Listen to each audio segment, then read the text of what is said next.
The standards of what is called comprehensive immigration reform have been constantly devaluating, to the point that what was called comprehensive immigration reform in the last congressional session has little to no resemblance, to what was called comprehensive immigration reform back in 2002.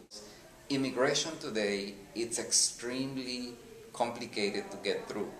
One, because there is a very acute economic crisis in the nation that, among other things, takes the form of high levels of unemployment. We all know that over the last 3 years, about 1 million jobs, were lost in the U.S. So to be advocating, for an immigration policy reform in a moment when there are literally, depending who's counting, 8 to 15 million people without a job, is a very difficult proposition to make. Second of all, we believe that the racial connotation of immigration also makes the debate extremely difficult. We just saw data come out, yesterday by the U.S. Census Bureau confirming, that there are over 50 million Latinos in the U.S.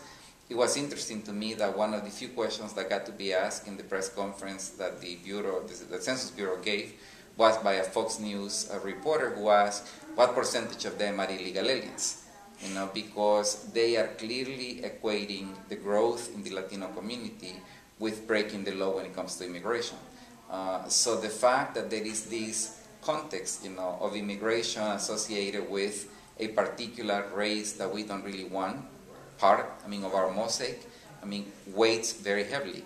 And number three, I think that the question of technology has also played in a way in which a self-fulfilled prophecy takes place. Let me explain what I mean. For many Mexican, Central American immigrants who have come to the U.S. over the last 3 decades, yes, they are here, yes, they are working here, yes, they are paying taxes here, but they have not been experiencing a life where they feel welcome, they feel rejected. And by virtue of feeling rejected, they tend to want to connect even more, with the countries they left behind. Now, because of internet, because of video chats, because of mobile telephony, they can actually be much more in touch with the realities that they left behind than ever before in our history. What this leads to is people begin to create small ghettos where they reproduce their own culture from their home country, and that's exactly what white supremacists believe presents a danger, for the United States of America.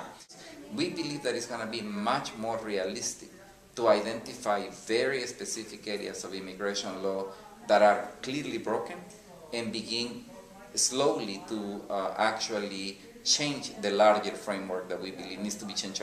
There are about 3.5 to 4 million applications waiting to be processed. Why? Because we have not invested in making the process faster. If we could focus much more on the specific areas of law that are like the worst examples that make our current law so broken, we believe that there is a chance to actually bring about change.